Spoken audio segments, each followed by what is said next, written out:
बात अगर हम करें आज के अगले क्वेश्चन की, तो आज का हमारा अगला क्वेश्चन है form the differential equation of the family of curves y is equal to a cos x plus B. यहाँ पर a और b जो है पैरामीटर्स हैं, a और b हमारे यहाँ पर आर्बिट्री कांस्टेंट्स हैं। अब क्वेश्चन को पढ़ने के बाद इस क्वेश्चन में आपको एक इक्वेशन नज़र आया। इस इक्वेशन को ध्यान से देखने के बाद आपको साथ में ये भी पता चला कि इस क्वेश्चन में आपके दो आर्बिट्री कांस्टेंट्स हैं। अगर क्वेश्चन पढ़ते समय ही आपको ये पता चल गया कि आपके पास दो आर्बिट्री कांस्टेंट हैं, तो आप इस इक्वेशन को लेकर कितनी बार डिफरेंशिएट करेंगे? दो बार डिफरेंशिएट करेंगे। हमने जब डिफरेंशियल इक्वेशन फॉर्म करने के बारे में बात की तो वहाँ पर हमने इस बारे में चर्चा की थी कि हमारे इक्वेशन में जितने आर्बिट्री कांस्टेंट होते हैं हमें अपने इक्वेशन को उतनी बार डिफरेंशिएट करना होता है। यहाँ पर a और b दो पैरामीटर्स हैं, तो इस इक्वेशन को लेकर हम दो बार डिफरेंशिएट करेंगे। आइए इसको सॉल्व करना शुरू करते हैं। सबसे पहले जो गिवन इक्वेशन था हमने उसको लिया। गिवन इक्वेशन जो भी लेंगे उसे हम इक्वेशन नंबर 1 नाम देंगे। इसके बाद हम इसको डिफरेंशिएट करते हैं।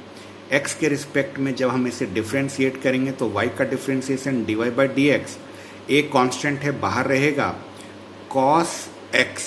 अगर थोड़ी देर के लिए मैं इसको x पढ़ूँ तो cos x का डिफरेंशिएशन होगा sin x, और चूंकि x की जगह पर ये x प्लस बी था तो इसका डिफरेंशिएशन चेन रूल के थ्रू करेंगे तो ये x का डिफरेंशिएशन 1 और b का डिफरेंशिएशन 0 होगा। cos का माइनस साइन है इसलिए ये माइनस आया है। cos का डिफरेंशिएशन माइनस साइन थीटा होता है, cos थीटा का डिफरेंशिएशन माइनस साइन थीटा से ये माइनस हमारा आ गया। अब इसे अगर हमने ध्यान से देखकर सॉल्व किया तो हमारे पास आ गया dy by D X is equal to minus A sine X plus B. ये हमारा इक्वेशन नंबर 2 हो गया। ये इक्वेशन नंबर 2 हमारे पास पहली बार डिफरेंशिएट करने पर आया। अभी एक बार और डिफरेंशिएट करना है। इसे जब हम दोबारा डिफरेंशिएट करेंगे x के रिस्पेक्ट में तो यहाँ dy बाई डी एक्स है। dy बाई डी एक्स को जब आप दोबारा से डिफरेंशिएट करेंगे तो आपके पास आएगा d2y upon D X square, और यहाँ से माइनस ए जो है आपका कांस्टेंट है वो बाहर रहेगा। साइन थीटा का डिफरेंशिएशन cos थीटा होता है, तो यहाँ पर cos x प्लस बी आ गया, और इस x प्लस बी का चेन रूल के थ्रू जब आप दोबारा डिफरेंशिएट करेंगे आपको 1 प्लस 0 नज़र आएगा। x का डिफरेंशिएशन 1, b अपने आप में एक कांस्टेंट है तो उसका डिफरेंशिएशन 0 हो गया। अब इसे अगर आप ध्यान से सॉल्व करें तो ये आपका d2y by D X square is equal to minus A cos X plus B नज़र आया। दोबारा डिफरेंशिएट करने के बाद जो आपके पास ये आया, इसमें यहाँ देखिए a cos x plus B नज़र आ रहा है। यहाँ देखिए a cos x plus B, इस पूरे पार्ट को आप y लिख सकते हैं। a cos x plus B जो आपका यहाँ पर था उसे आप y लिख सकते हैं। तो यहाँ पर जो a cos x plus B आपको नज़र आ रहा है उसे आपने क्या रिप्लेस कर दिया? y से रिप्लेस कर दिया। अब इस माइनस y को जब आप इधर शिफ्ट कर देंगे तो ये d2y upon D X square plus Y is equal to 0 नज़र आया। ध्यान से देखिए कि क्या यहाँ पर इस इक्वेशन में कोई भी आर्बिट्री कांस्टेंट है, कोई भी पैरामीटर प्रेजेंट है क्या? नहीं है। तो यही है हमारा रिक्वायर्ड डिफरेंशियल इक्वेशन। ठीक इसी तरह अगर हम बात आज के अगले क्वेश्चन की करें तो आज का जो हमारा अगला क्वेश्चन है वो है form the differential equation of the family of curves y is equal to a sine b x plus c. यहाँ पर जो इक्वेशन हमें प्रोवाइडेड है वो है y is equal to a sine b x plus c, और साथ में क्वेश्चन में बोला गया है कि where a and c are parameters. Arbitrary constant parameters किसे बताया गया?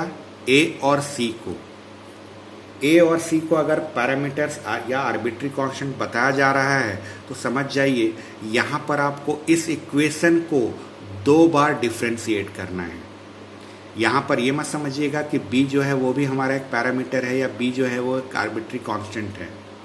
हमें आर्बिट्री कांस्टेंट सिर्फ a और c बताया गया है, तो हम इसे a और c को ही आर्बिट्री कांस्टेंट लेकर चलेंगे।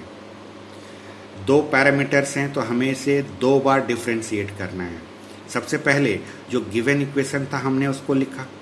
गिवन इक्वेशन को हमने अपना इक्वेशन नंबर 1 नाम दिया और इसे पहली बार जब x के रिस्पेक्ट में आप डिफ्रेंशिएट करेंगे, y का differentiation dy by D x, a constant है तो a बाहर रहेगा। साइन bx प्लस c का डिफ्रेंशिएशन तो cos bx प्लस c, और चेन रूल के थ्रू जब bx प्लस c का डिफ्रेंशिएशन करेंगे तो bx में b कांस्टेंट है, b बाहर रहेगा, x का डिफ्रेंशिएशन 1 तो b इंटू 1 b आ गया, और c जो था वो हमारा एक पैरामीटर था तो उसका डिफ्रेंशिएशन 0 हो गया। अब इसे अगर आप ध्यान से सॉल्व करें तो b प्लस 0 अपने आप में b आएगा, ये b आप इस a के साथ मल्टीप्लाई कर दें तो ab cos bx plus c नज़र आया। ये आपको dy बाई डी एक्स की वैल्यू नज़र आ गई, ये हमने इक्वेशन नंबर 2 नाम दे दिया। चूँकि दो आर्बिट्री कांस्टेंट की बात हुई थी तो ये तो पहली बार डिफ्रेंशिएट हुआ, इसे अभी एक बार और डिफ्रेंशिएट करेंगे। इसे हम जब दोबारा डिफ्रेंशिएट करेंगे x के रिस्पेक्ट में तो dy बाई डी एक्स का differentiation d2y by D X square होगा, और यहाँ से ab जो है कांस्टेंट है तो वो बाहर चला गया। cos bx प्लस c का differentiation minus sine bx plus c होगा, ये माइनस यहाँ पर है, साइन bx प्लस c यहाँ है। इस bx प्लस c का चेन रूल के थ्रू जब डिफ्रेंशिएशन होगा तो आपको b प्लस 0 नज़र आएगा। इस पूरे को अगर ध्यान से सॉल्व करें तो ये b जो है b प्लस 0 अपने आप में b बनेगा, उसको जब आप यहाँ मल्टीप्लाई करेंगे तो minus A B square sine bx plus c नज़र आएगा। यहाँ से आप माइनस बी स्क्वायर को थोड़ा सेपरेट करिए, माइनस बी स्क्वायर को सेपरेट करेंगे तो आपको ब्रैकेट में नज़र आएगा a sine bx plus c।